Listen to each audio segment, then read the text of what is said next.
Uy, nakapag-break ka na ba? Nakapag-relax ka na ba? Saan ka man nagtatrabaho, mapa-opisina man o work from home o mula mismo sa pwesto, sasabayan namin ang break time mo. Sasabayan namin ng mga balita at komentaryo, mga panayam ng mga taong viral ngayon. DZRH Break Time! RH Break Time! Magandang hapon ho, Luzon, Visayas, Mindanao. Isa pang edisyon po ng programang Break Time. Mayroon pa rin po sila kay Mayor Deo Macalma. Lakay Mayor, kumusta ka na? Nasa North America ka ba't nakatingin sa solar eclipse? Dito kasi hindi natin masisilayan. Hindi natin masisilayan. Saka mamaya pa yun, ha? Huwag muna kayong atat. Oo. Pero ano ba? Madaling araw sa atin dito eh. Wala na. Wala. Oo. Sorry. Better luck next life. Better luck next time after 44 years. Yun Then na. after, ilan ba? Kasi 2044 daw yung sunod eh. 2044. Sa UK. 20 years. 20 years. Talaga. Yun po yung total solar eclipse. Sa ating pong headline, sa ating pong programang Break Time. RH Break Time! Meralco, may halos pisong bawas singil sa kuryente ngayong Abril. Halos 2 pisong taas presyo naman ng diesel bukas. Higit pisong taas naman para sa gasolina. Yun. RH Break Time! 9 na lugar sa bansa daranas daw po ng Dangerous Heat Index ngayong Lunes. Ayon po yan sa Pag-asa. Pangulong BBM walang planong magdeklara ng state of calamity nationwide, epekto ng El Nino. RH Break Time! Hirit ho na mga kondisyon ni Pastor Apollo Kibuloy para sumurrender. Tablado kay Pangulong BBM at maging sa DOJ. Pastor Apollo Kibuloy, hindi uurungan ng mga senador. Ayon yan kay Senator Risa Ontiveros. RH Break Time! VP Sara Duterte, no comment sa harassment ng China sa mga barko ng Pilipinas sa West Philippine Sea. Convoy ni dating Ilocos Sur Governor Chavit Singson hinuli. Nako, nang mapadaan sa EDSA busway. Nandun ba si Gov? Andun.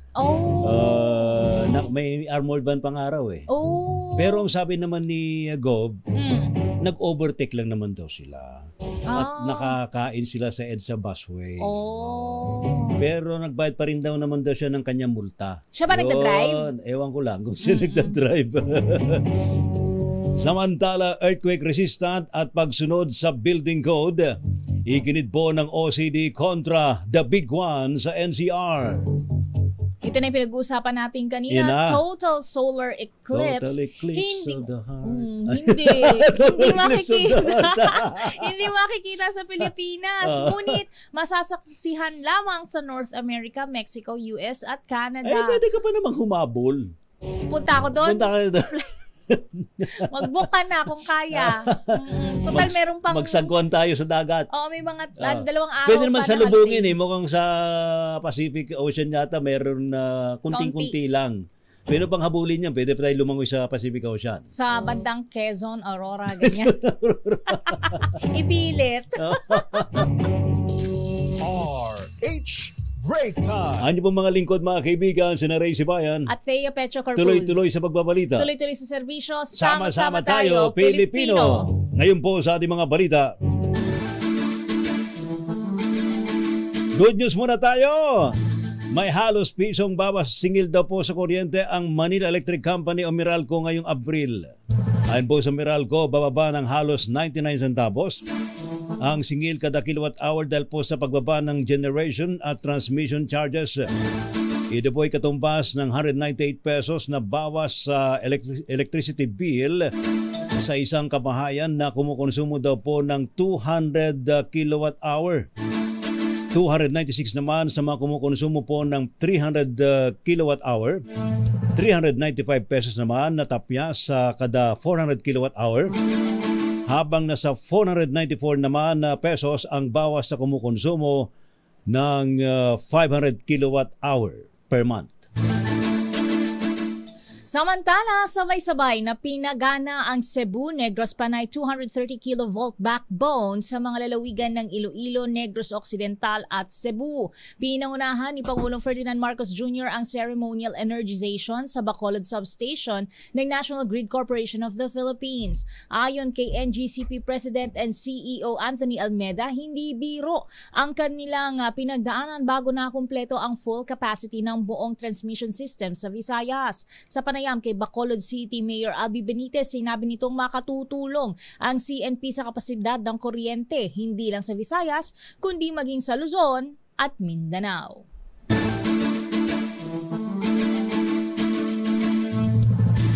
Samantala naman, ito naman ang bad news. Kapag may good news, may bad news, magkakambal yan eh. Oo, bigay-bawi. Oo, di ba? Bigay-bawi. Nagbigay ka, mabawiin naman. Correct. Ay, patas lang daw. Ganon? Magkakaroon daw po ng malakihang taas presyos ng petroleum products bukas April 9. Ayon po sa oil industry sources, piso at 55 sentimos o halos 2 piso ang taas sa bawat litro po ng diesel, habang nasa 1.10 naman ang dagdag sa bawat litro ng gasolina. Ang kerosene po ay tataas ho ng 1 peso and 40 centavos per liter. Bukas ho yan. Ang presyo po ng petroleum products ay depende pa rin po sa galawan. Sa galawan ho ng presyo ng crudo sa world market. Kung naman, Bakit laging nagalaw? Oo, laging nagagalaw. Talaga naman. Pwede bang wag mo nang galawin? Sana mag-steady sa baba. Yun. Sana bigat man, na kung gagalawin sana nila pababa, hindi pataas. Correct.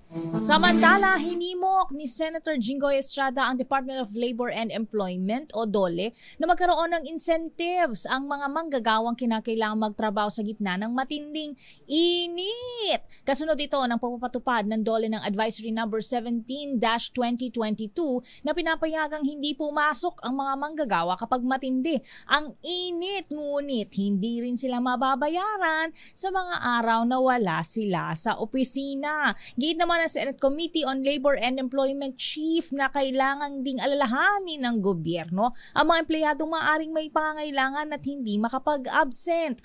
Ayon kay Estrada, makatutulong din ang pagbibigay ng incentive na mapanatili ang pag-usad ng ekonomiya sa gitna ng mga kalamidad o weather disturbances.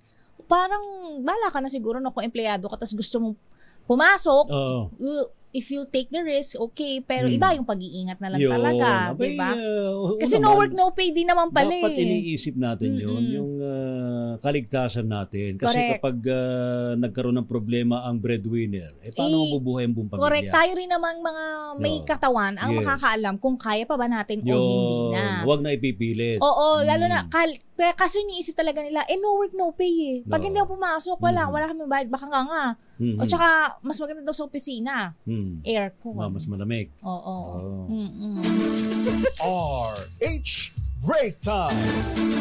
Siyam na lugar ho sa Pilipinas ngayon ang inaasahang makaranas daw po ng mapanganib o dangerous heat index. Ito po ay yung pong init o alinsangan na ating naramdaman sa katawan kapag mataas po ang temperatura ng panahon. Sa heat index forecast ng Pag-asa, posibleng pumalo daw po hanggang 46 degrees Celsius. Wow! Nakapudpudot apo! Heat index po yan sa bahagi ng Daet Camarines Norte na itinuturing hong pinakamataas na ngayong pong araw na ito at pasok nga po sa danger category po ng heat index. Sa nasabing kategorya ay maaring mauwi sa heat cramps at heat exhaustion ang matagal na exposure sa init po ng haring araw. Samantala, bukod sa Daet na sa danger level din po ng heat index, ang inaasahan po sa Apari at Tuguegarao City sa Cagayan, sa may San Jose Occidental Mindoro, sa may Puerto Princesa City at Aborlan sa Palawan, sa may Pili, Camarines Sur, Rojas City, Capiz at Cotabato City.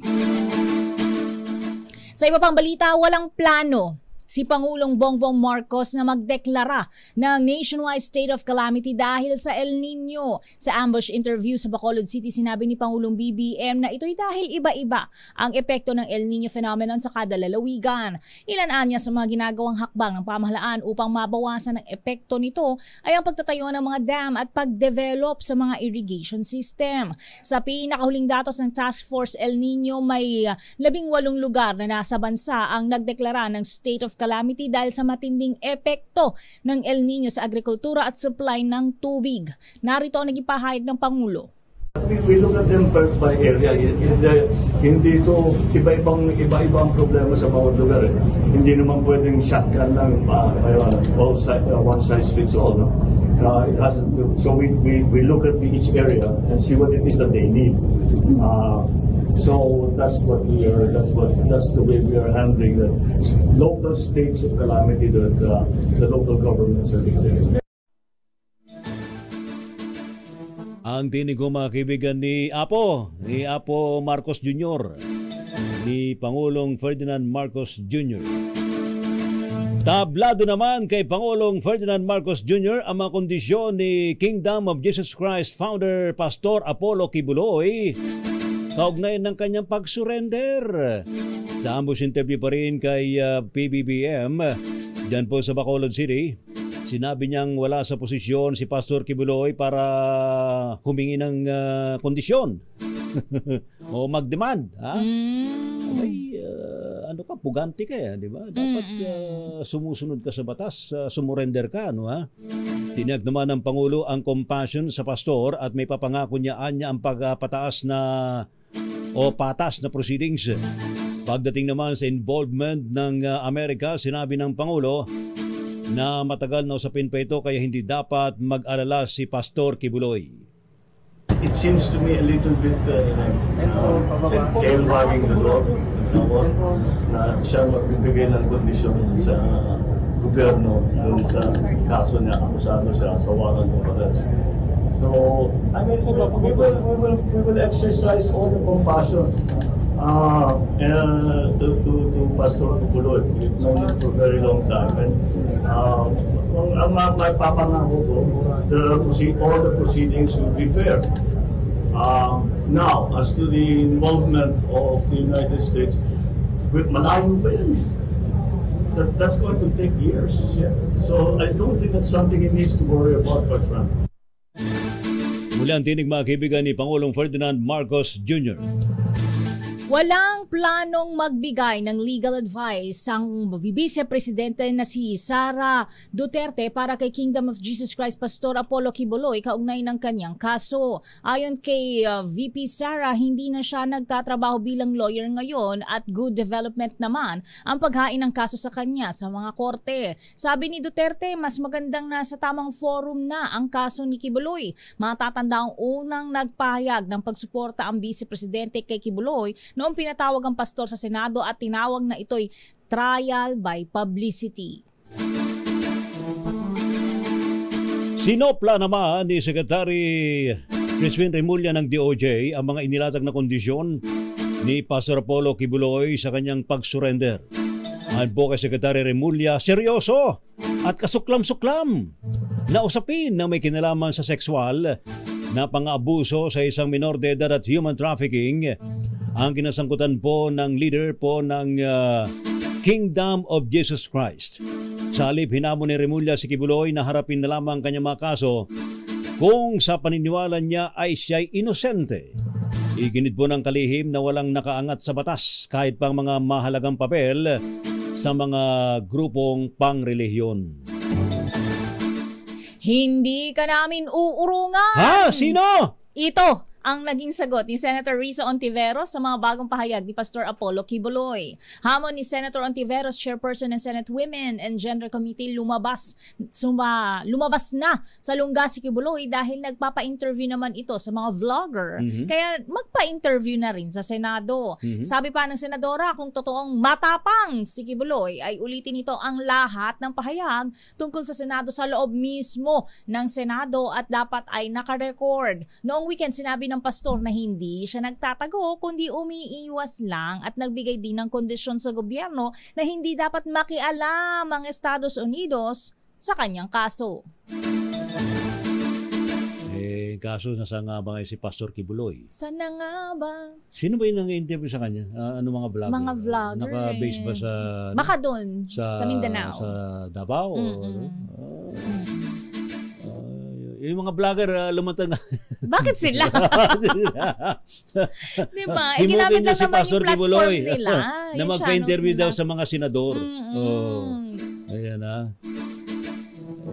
Bakit pagka sa Senado daw ba, matutupad ba yung kanyang mga kahilingan? Sure rin. Mapag-uusapan naman. Diba?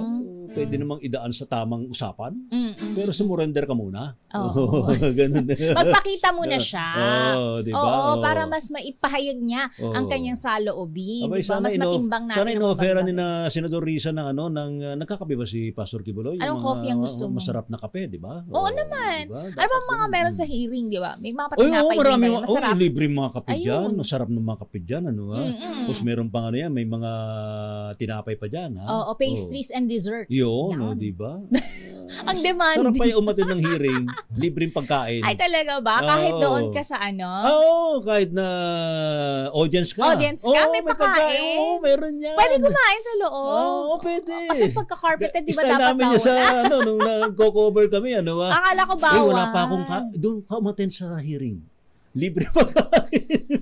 Kasi nga naman, hearing na, tapos magugutom ka pa. Diba? Oo, that's so unfair. Correct, Ayun. tama nga Kapag naman. nabiting ka, attend ka ulit sa kabilang hearing. Ang daming hearing ba? Daming hearing. RH Break Time. Alam yan ni na Jerry Baha, ni Anthony Taberna. Mga Bakit? kasabayan natin sa kongreso yung mga yan. Ay, talaga. Oo, ni na Tina Panganiban. Ni na Manay Ichu. Villanueva. Tatambay ka lang dyan, ano? Oo, yan na. Mga kasabayan natin yan sa si Dodi Lacuna, yan si Prop, dati. Nasa Channel 9 pa yan, Si yan ang tambayan nyo. sina Ma'am Shelo Villaluna, dati nasa RPN 9. Oo. Ayan. At istamay pa rin po sa iba pang mga balita mga kaibigan sa programang Break Time. RH Break Time. Abangan po ninyo yung update po sa... Heto, mamaya malalaman natin yung detalye nung bawas singil sa kuryente ng Meralco. Mukhang mayroon Malaki-laki tayong yan, makakapanayan. sakali. Almost. Di pa ginawang piso. Hindi, kasi base sa kanilang kalkulasyon. Base ba sa komputasyon niya? Oo. Di pa pwedeng dayaan yung komputasyon? Yan lang sabihin. Kasi baka pag ni-round off mo yan, yung mga susunod naman na taas, i-round off din. Kasi singilin naman tayo na mas diba? mataas pa, no? Isa nakakakaba kapag mayroong bawas singil. Kasi ang kasunod niya baka taas singil na naman. Oo. Nag-aano pa naman, times 3, times 4. Parang sa presyo ng petrolyo, di ba? Pag nagbabawas sa presyo ng katiting, mas malaki yung taas presyo. Mas matindi yung balik. Nakakalula. Oo. Diyos me. Di ko pa nga ulit na-experience yung tag 20 man lang yung diesel. Di ba? Parang ang tagal na panahon di ba? na. Tig 20 to 30, no? Oo. Wow. Those were the days. Ay, parang kailan lang naman yun. Parang ang tagal-tagal na. Parang kailan. Antigong-antigo na. Oo, nakakatakot naman yun. Those were the days. Oo nga Talaga naman, oo. Heto, nako, yung palang convoy ni dating Ilocos Sur Governor Chavit Singson, abay, hinuli. Ang sabi ni Manong Chavit, nag-overtake lang naman kami. Saglit lang naman yun. Saan ba yan banda? Oo nga, malalaman natin mamaya, no, Diyan sa EDSA busway. Pero sinasabi niya na nagbayad na rin daw sila ng multa. Mukhang tinikitan sila, no? Walang no exemption, mismong si dating Governor Chavit. Nasabit diyan sa sa EDSA busway. Sabi kasi nila, 'di ba? Ilang pirasong tao lang ang exempted na gumamit ng busway. Pero sa totoo lang, dahil pa rin gumagamit. Ay, marami pa rin nakakalusot dyan, Hindi, talagang tina-timing-timingan nila. Abay, matsyempuan din kayo, yari kayo, no? Naku, mabigat, 5,000. Kaya behave na lang ako.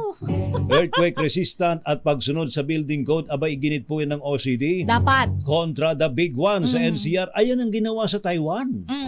Ang sabi yun daw mga luma ng kanilang mga building doon, abay, pinunduhan ng gobyerno para ma-retrofit at ma-reinforce yung mga pundasyon. Kaya tingnan mo, tumagilid lang Hindi gumuho eh. So, yung mga okay lang building. yun? So, safe pa yun? Well, I think Is that better? Pero hindi na itataas yun pa pwedeng nila. gamitin. Baka i-demolish na yun. Oo, mga ganun. Kasi condemned na yun. Paling na. Pero yung dati na talagang nakatayo daw dyan na, na mga luma ng building para matyak lang na kaya na matibay. panindigan ang anumang pag-uga ng lupa. Yun. Kayang panindigan yung lakas ng uga. At yung yugyog. Ano ba yan? Kung ano naman nababanggit Hindi natin. sila papaling kahit na mayugyog sila ng gusto. Hindi guguho talaga yung gusali. Hindi guguho. Yun. Samantala, ito po yung total solar eclipse. Huwag na ho tayo mag-ambisyon sa Pilipinas na makikita natin dahil wala rito. Hindi natin makikita. Hindi siya present. Hindi siya present. Doon lang sa may North America, sa Mexico, sa US at maging sa Canada. Sa side na yun ng Earth. Pwede pa kayo humabol. Mag-book na kayo matagal ng yung flight to Canada. Ayan. Buti kung direct yung makuha mo. Mahal. Mag-connecting flight ka pa. Mag-connecting ka pa. Mahal-mahal nun. Kasi naman, very rare talaga yung total solar eclipse. Correct. Ang next daw na total solar eclipse ay sa 2044 sa UK. 20 years from now. Yes. RH Break Time. Miss Thea, oras natin sa buong Pilipinas. Alas 4:38. Oras sa Amerika. Alas 4:38 ng umaga. Ang Kala galing. mo Ang galing. Baliktaran lang naman di ba? Diba? Pero yung iba, adjust pa, bala kayo dyan. Bahala na kayo mag-adjust. Kung anong coast kayo. Kung gusto nyo humabol dun sa solar eclipse, bahala kayo sa buhay nyo. Ingitera. Bitter kami. Kasi hindi namin makikita. Buti pa kayo, may pamasahe kung hahabol pa kayo sa solar eclipse. Correct. Sa atin pa rin pong, okay na yung ating mga report. Anyo pa rin pong mga lingkod, mga kaibigan, sina Ray Sibayan. At Thea Petro Carpuz. Tuloy-tuloy sa pagbabalita. Tuloy-tuloy sa serbisyo. Sama-sama tayo, Pilipino. Sa ngalan pa rin po nila kay Mayor Deo Macalma. RH Break Time. Atin mo nang alamin ang update mula po sa Malacanang. Pangulong Ferdinand Marcos Jr. abay umaasa daw hong may iwasan ang mga agresibong hakbang ng China sa West Philippine Sea kasunod ng Multilateral Maritime Cooperation Activity. Wala raw nangyaring aberya, Miss Thea. Perfect. Habang naglalayag perfect yung execution. Naglalayag yung barko ng Amerika, ng Australia, Japan at ng US. Pilipinas. Ay, wala ba US? Meron. Meron. America. Ayan. Siyempre, ano naman ang gagawin ng China? Makikita nila naglalayag yung Oo. siguro sabi ng China, palagpasin na natin yung mga yan. Oo. Dadaan lang naman yung mga yan. Sa atin naman yun Nasa territory naman natin na. West Philippines. Sa kanila nga araw yun di ba? Sa usao lang. Sa usao lang nila You are entering the exclusive economic zone of China. Mga ganon, di ba? Sabi? Mga batuhan niya, di ba? Kapag may mga harassment na ginagawa ng mga barko ng China, talaga naman, sarap nilang tirador. Sorry. Tirador lang? Tirador lang. Ang nakita mo naman yung pangbomba nila ng tubig, water cannon. Grabe. Diba? Grabe puminsala ng mga barko natin. Ating alamin ang update mula sa Malacanang, RH14, Let Narciso, Miss Let. Miss Thea, positibo ang assessment ni Pangulong Ferdinand Marcos Jr. sa Multilateral Maritime Cooperative Activity ng Pilipinas, Estados Unidos, Japan at Australia. Sa ambush interview dito sa Bacolod City, sinabi ng Pangulo na matagal na itong pinlano at batay sa natanggap niyang mga ulat ay malaking tulong talaga pagdating sa interoperability. Kaugnay nito'y umaasa si Pangulong Marcos na maiiwasan ang agresibong mga hakbang ng China sa West Philippine Sea kasunod ng MMCA. Ayon kay PBBM, patuloy namang nakikipag-usap ang mga opisyal ng bansa sa kanilang Chinese counterpart at para hindi na lumala ang tensyon sa rehiyon. Pakinggan natin si Pangulong Marcos. I really do. But again, so we are trying everything. We still continue to talk at the ministerial level, at the sub-ministerial level, at the people-to-people level. Lahat ng maaari natin gawin, ginagawa natin para kausap ang Chinese leadership, ang Beijing, makausap sila. Huwag na natin masyadong painitin pa. Sa mag-usap tayo ng mabuti para walang banggaan, walang kanon, walang kanon. Hindi na mabalik sa kasi. Si Pangulo Bongbong Marcos para sa kauna-unahan sa Pilipinas, DZRH. Ito si Lieutenant Narciso. Tuloy-tuloy sa pagbabalita, tuloy-tuloy sa serbisyo. Sama-sama tayo, Pilipino. Thank you. Maraming salamat, Ms. Let Narciso. Samantala, joint naval exercise sa West Philippine Sea suportado ni Senate President Juan Miguel Zubiri. Idetali mo RH28 Raymond Dadpaas. Raymond. Ms. Ray, nagpahayag ng suporta sa Senate President Juan Miguel Zubiri sa isinasagawang Joint Naval Patrol sa West Philippine Sea na sinamahan ng mga kaalyadong bansa ng Pilipinas na Australia, Amerika at Japan. Ayon kay Zubiri, pagpapatibay ito sa naisin ng mga bansang panatilihin ang freedom of navigation sa West Philippine Sea. Nagbigay-pugay ito sa Philippine Navy at Armed Forces of the Philippines sa matagumpay na joint naval exercise. Muli nitong binigyang din na hindi ito pabor sa pakipaggera sa anumang bansa, ngunit sadyang tuloy ang pagpapahirap sa ating mga mangisda, Philippine Navy at Philippine Coast Guard sa West Philippine Sea.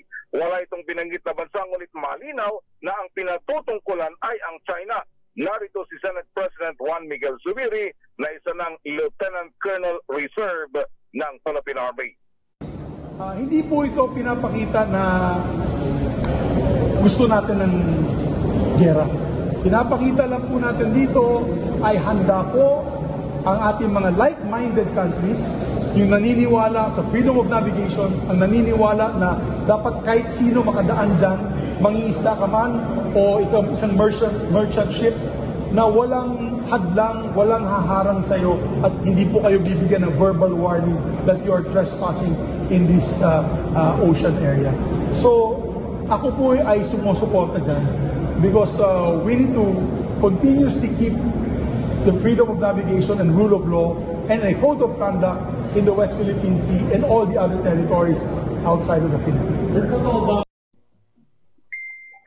Si Senate President Juan Miguel Zubiri para sa kauna-unahan sa Pilipinas, DZRH.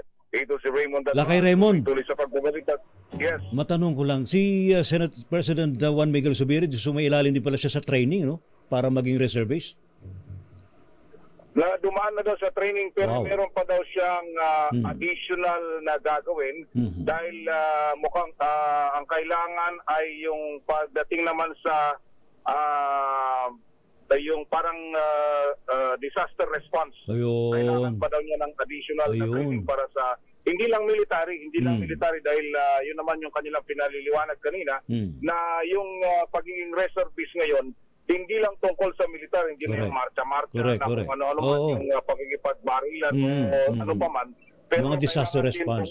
Tungkol pag mayroong mga calamity, kailangan din yung mga reservists na ma-deploy at doon sila mas kailangan lalo na at sa pabago-bagong panahon, Lakay Ray. Oo, pero siguro no, di nakapagpaputok din pala siya ng mga rifle si Senate President Juan Miguel Zubiri, ha?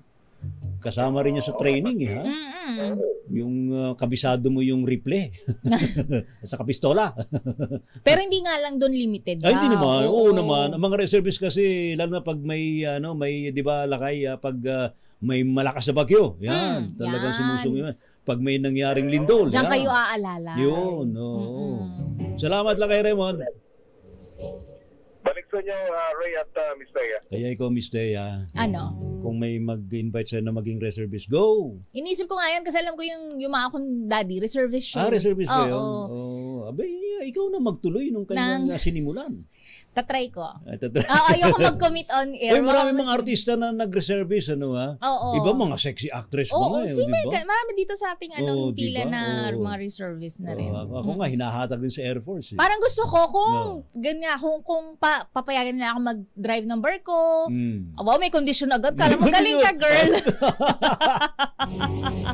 Kung papayagan nila magpalipad ng aeroplano, mag-drive ng barko, yan, baka mas maano ako.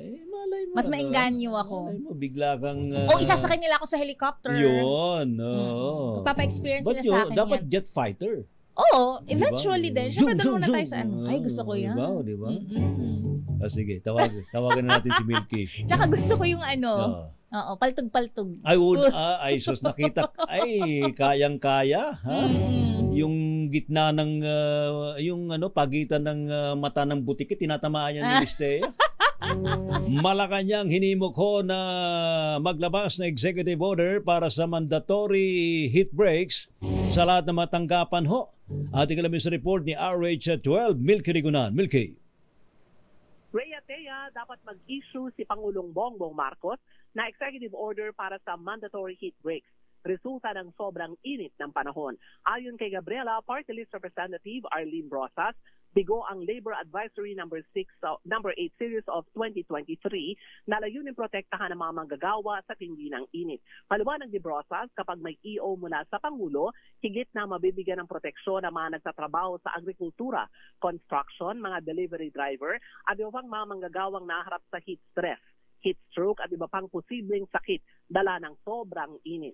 Sabi ni Brosas, mas makabubuti kung si Pangulong Marcos ang maglabas ng EO para maobliga lahat ng mga employer na sumunod at maprotektahan lahat ng manggagawa sa iba't ibang sektor. Hinimok naman ni Brosas sa mga manggagawang may pagdialogo sa kanilang mga employer maging sa mga local government unit na saklaw ng lugar na kanilang pinagtatrabahuhan. Layunin itong magkaroon ng patakaran para sa mas ligtas na trabaho sa gitna naman ng epekto ng sobrang init ng panahon. Para sa kauna-una sa Pilipinas, DZRH, ako si Milky Rigunan. Tuloy-tuloy sa pagbabalita, tuloy-tuloy sa serbisyo, sama-sama tayo, Pilipino. Maraming salamat Manang Milky. Samantala, dating Governor Chavit Singson, ito na yung pinag-uusapan natin kanina. Ano meron? Magbibigay ng pabuyang. Oh. 100,000 piso. Bakit? Sa traffic enforcer na nanghuli sa kanyang convoy sa EDSA Cubao, Quezon City. Ganon? Buti pa siya nagbibigay ng reward kasi ginagawa nung enforcer yung kanyang trabaho. Kasi sabi ni Lautito, yung dati daw. Ginagampanan na naman yung trabaho. Oo, yung dati daw nagpapaalis sa trabaho daw. Oo. Itatali mo nga yan. Meron daw, senador ba yun? Ayan. Pinaalis na sa trabaho. Itong si Manong Chavit. Nagbibigyan Bibigyan ng pa niya reward. ng reward. Oo, very good daw. Dapat matalas ang mata ng mga traffic enforcer pag si Manong Chavit ang huwag niyo palulusutin. Ang batas ay batas. Manong Chavit. Wag. Oo. RH5, Val Gonzales. Val, hindi ba ako yung humuli? Oo nga eh. Baka si Val. Val, ikaw ba yun?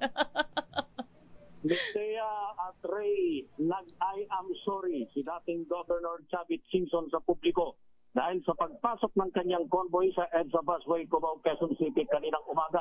Sa public apology na ipinost sa kanyang Facebook page ngayong hapon, humingi ng pamanhin ng dating gobernador sa Ania ay maling ginawa ng kanyang driver. Muling inulit ni Governor Chavit ang paliwanag niya sa DZRH Damdaming Bayan program kaninang umaga na hindi ito sinasadya dahil nag-overtake lamang ang kanyang driver sa sinusundang sasakyan kaya't nadaan sila ng ilang metro sa EDSA Busway. At dahil sa nangyari, ay nakatakdang magbigay ng reward na 100,000 pesos ang dating opisyal ng Ilocos Sur sa mga MMDA traffic enforcers na humuli sa kanya.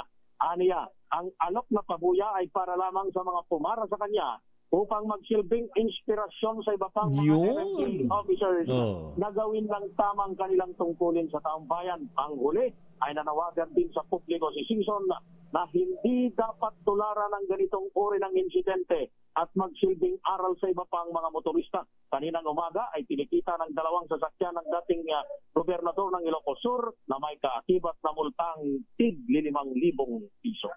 Para sa kaunaan sa Pilipinas. Tandaan nyo yung armored van ni... Kanya ba yan? Yung armored? Umuha sa kanya nga eh.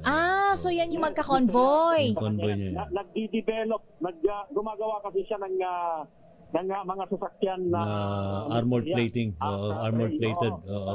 Oo, sa katunayan, bukod sa mga armored car na yan, mga bulletproof na car na yan, kapal niya.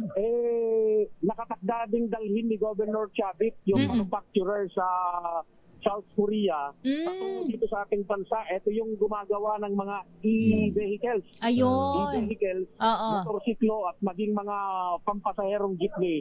Actually, meron ng prototype at marami nang kinakausap itong si Governor Chavit Singson na mga transport group para ito yung kanilang bibilhin. Ipatautang ni Governor Chavit ng walang interest. Okay ka, Manong Chavit.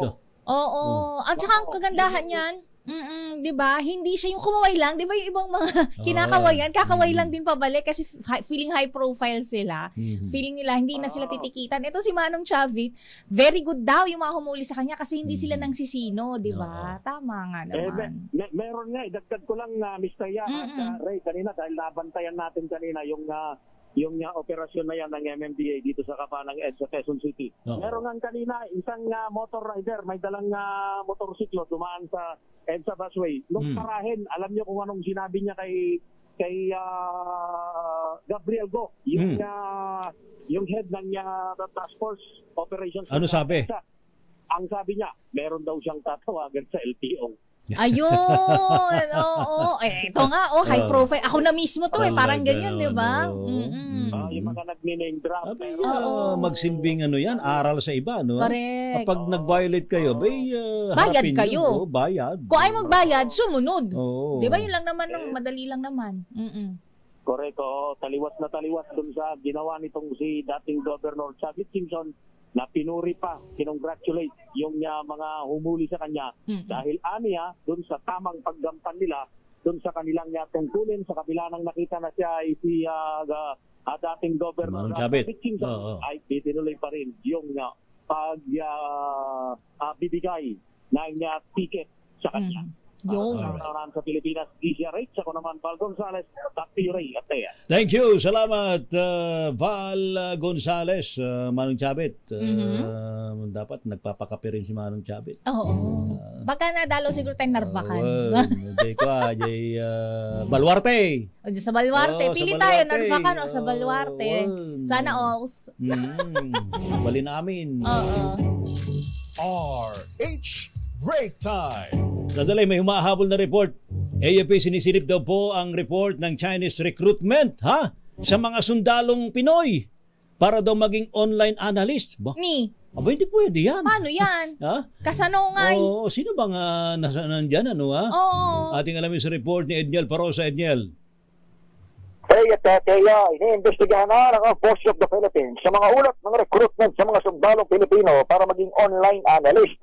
Yan ang sinabi ni AFP Chief of Staff General Romeo Bonner Jr. kaninang tanghali matapos ibunyag ng Department of Information and Communications Technology ang modus sa sinasasangkutan ng mga kumpanyang Chinese sa isang ambush interview sa Campo Aguinaldo. Kinumpirma ni Bronner na nasa proseso na ng pagsusuri itong AFP kasunod ng impormasyong inulat mismo ni DICT Secretary Ivan John Uy. Nabatid na binanggit ni Uy na nagpapanggap bilang Western European firms itong mga nagre-recruit na tumatarget umano ng mga may background sa Philippine military. Una nang binalaan ni Defense Department spokesman Arsenio Amdolong ng mga militar na mag-ingat sa websites na karaniwang naniningwit ng mga wala sa active role o wala sa active service.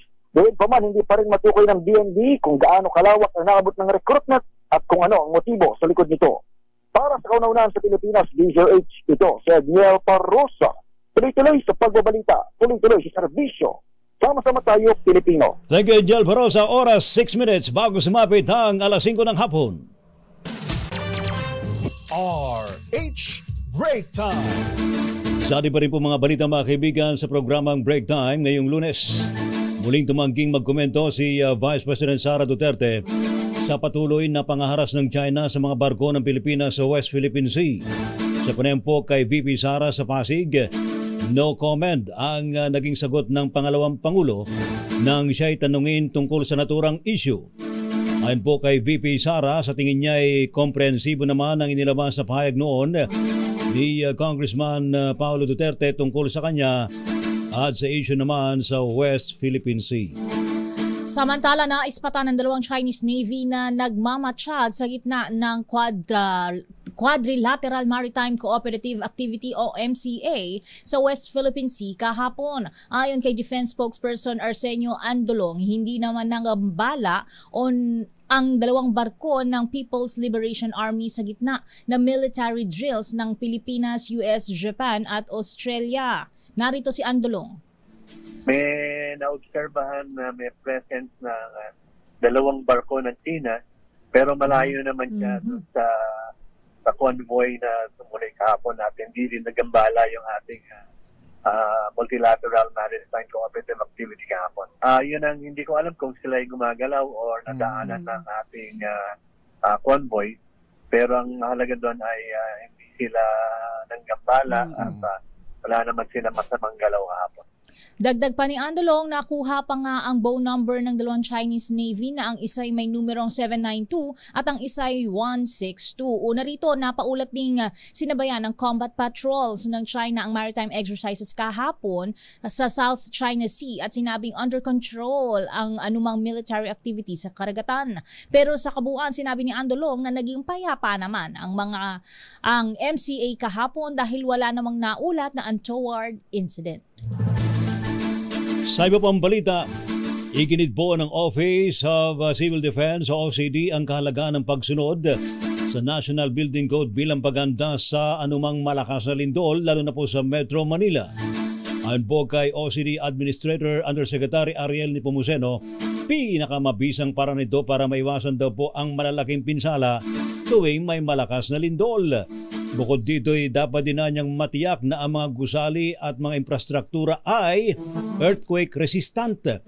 Dagdag pa ni Yusek Nepomuceno, marami pa tayong dapat gawin para mapaghandaan ang pagtama ng The Big One. Hindi. Hindi makikita. Hindi makikita. Ano yun? Ang total solar eclipse sa Pilipinas ngayong araw, Abril 8. Ayon sa Pag-asa, ito ang Great North American Eclipse na makikita lamang sa North America, Mexico, United States at Canada. Oras na maganap ang solar eclipse, makararanas ng temporary darkness ang mga nasabing lugar sa kanlurang bahagi ng mundo.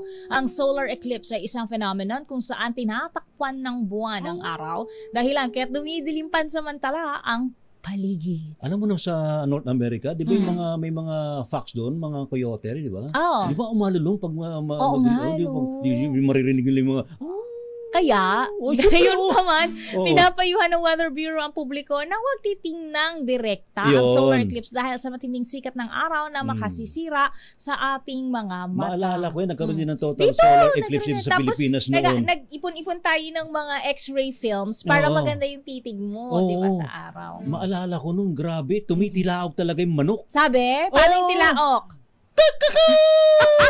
Anong oras? Tanghaling tapat. Napatilaok sila kasi akala nila gabi na. Nalito. Diba? Talagang tumitilaok. Na-scam yung mga manok. Na-scam yung mga mga kahayupan kasi akala nila gabi na. Kaya, ito na. Ito na ang senyales. Ito na, yan na. Sige. Ito sad to. Kasi yung sad. kasi nga. Tapos ano ka ba naman, Miss Alia? Ang ganda-ganda naman ng pasok ng programa break na biglang sad yung news mo. Masaya dapat kasi naging sad. Ayun. Oo, kasi itong si Sofia Andres nagpapagawa ng bahay.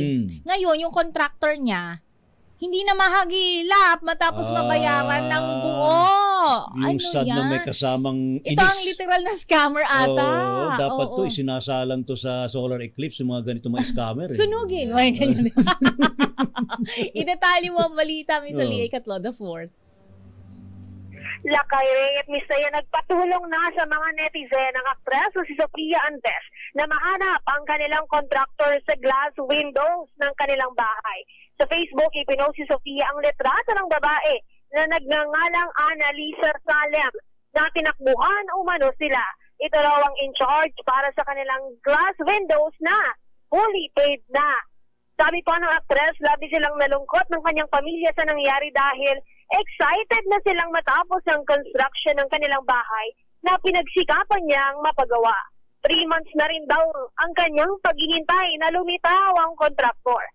Ang tinutukoy na bahay ni Sofia ay ang ikalawang bahay ng kanyang pamilya sa Lipa, Batangas.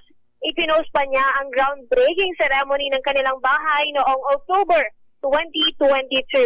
Para sa Break Time Showbiz, ito si Alia Icatlo. Tuloy-tuloy sa pagbabalita, tuloy-tuloy sa serbisyo. Sama-sama tayo, Pilipino. Annalisa Salem, saan ka mga naroroon, ha?